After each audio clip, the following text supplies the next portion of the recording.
बिस्मिल्लाहिर्रहमानिर्रहीम। अस्सलाम वालेकुम स्टूडेंट्स, कैसे हैं आप सब लोग। अल्लाह ताला हम सब की ज़िंदगियों में आसानियाँ पैदा फरमाए और हमें आसानियाँ बांटने की तौफीक अता फरमाए, आमीन सुम्मा आमीन।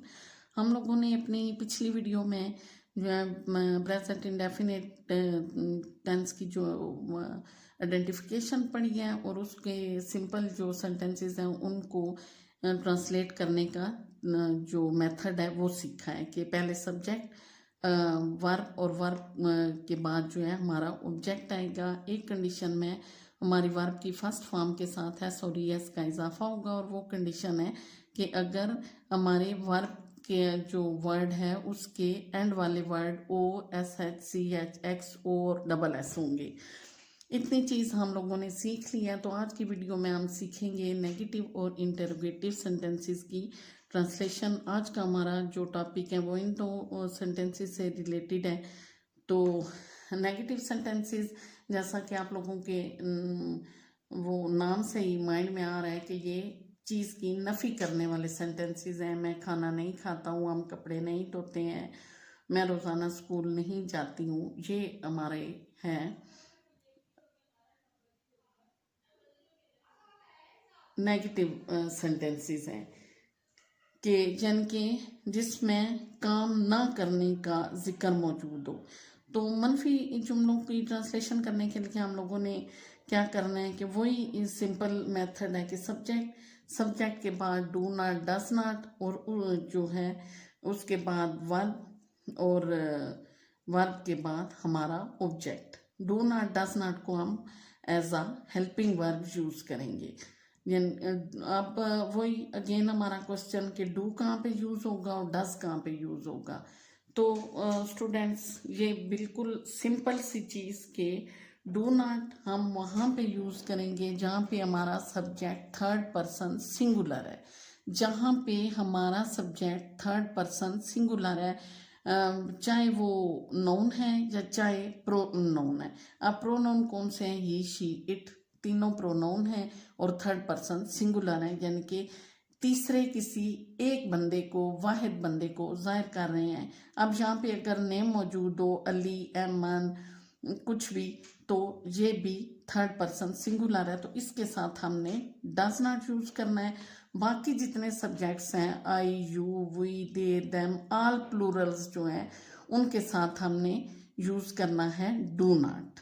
आई समझ बात कि डज नॉट हमारा उन फिक्रात के साथ यूज होगा जहाँ पे हमारा सब्जेक्ट थर्ड पर्सन सिंगुलर है, ही, शी, इट या नाउन यानी कि कोई नाम।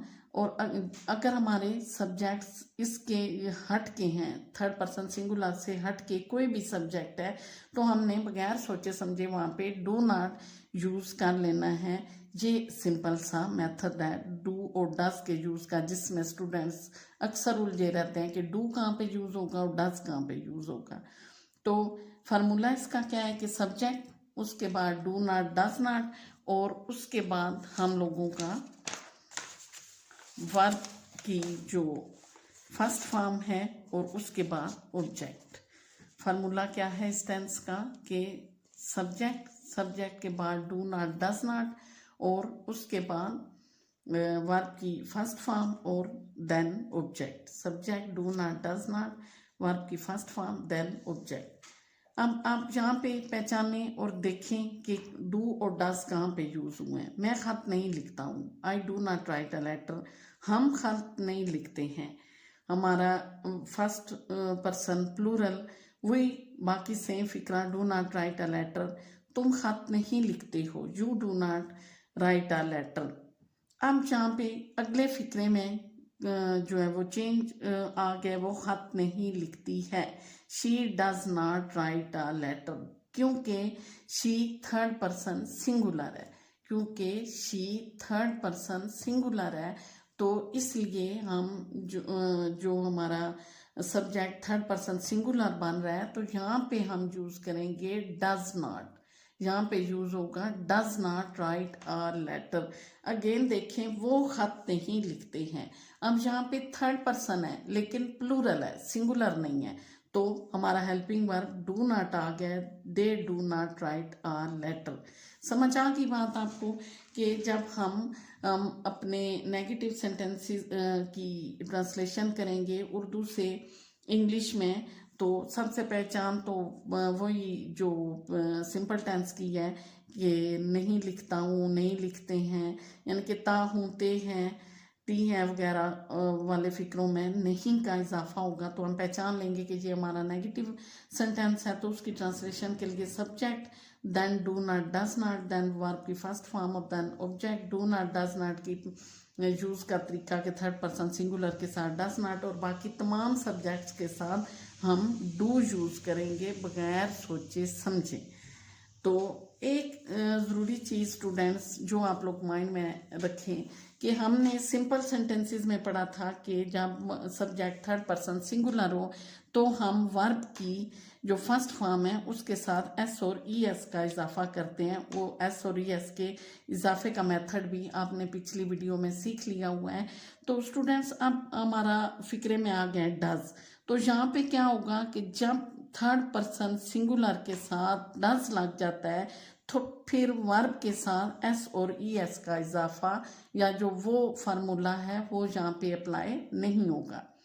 आई बात समझ में कि जब थर्ड पर्सन सिंगुलर मौजूद हो सेंटेंस में और सेंटेंस जो नेगेटिव या इंटेरोगेटिव हो तो फिर हम वर्ब की फर्स्ट फॉर्म के साथ एस या ई एस का इजाफा नहीं करेंगे। जब हमारा सब्जेक्ट थर्ड पर्सन सिंगुलर हो तो उसके साथ डज लग जाएगा तो फिर वर्ब के साथ एस और ई एस वाला जो फार्मूला है वो अप्लाई नहीं होगा।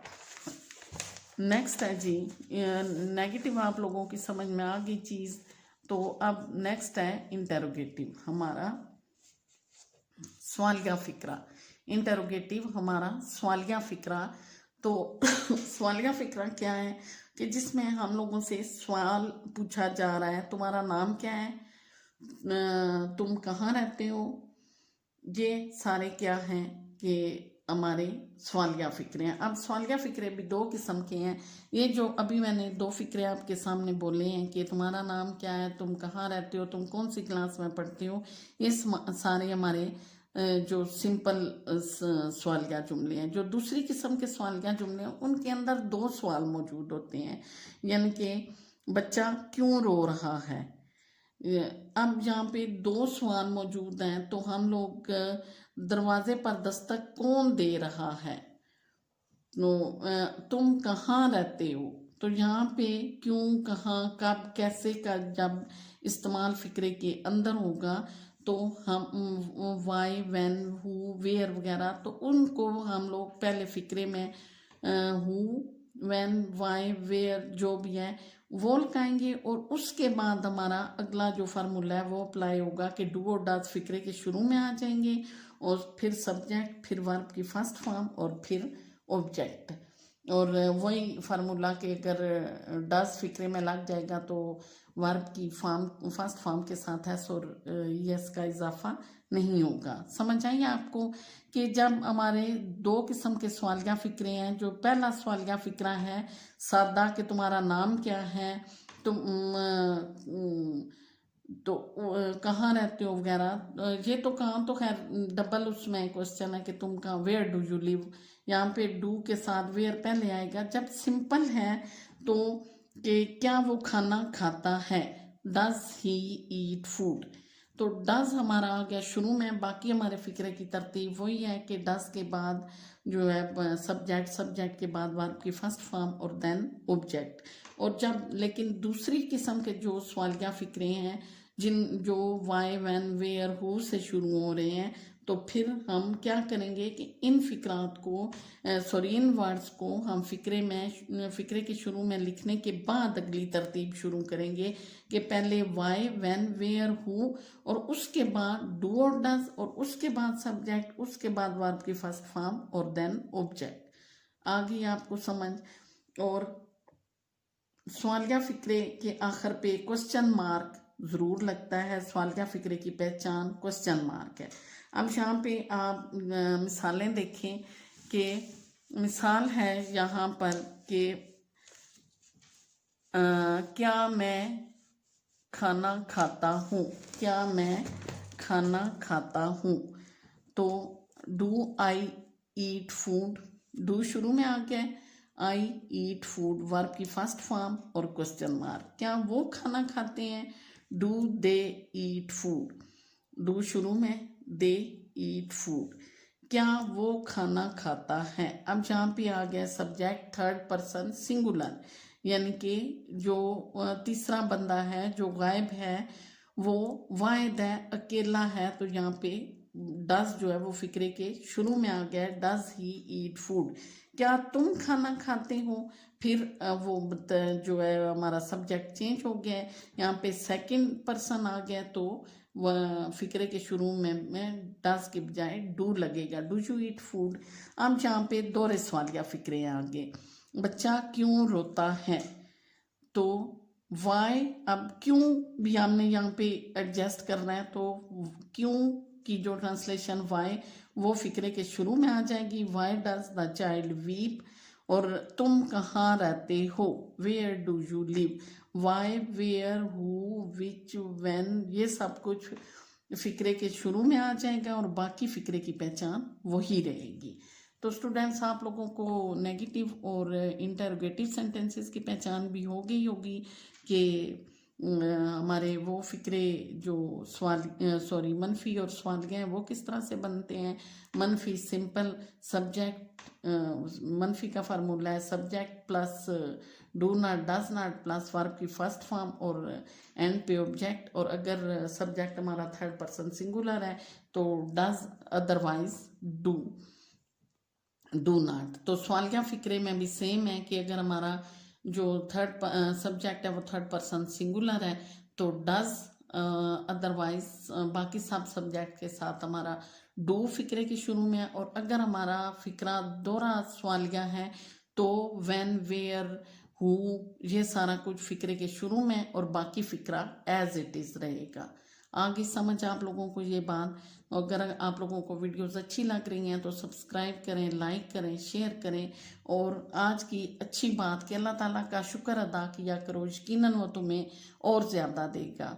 तो थैंक्स फॉर वाचिंग स्टूडेंट्स, अल्लाह हाफिज़।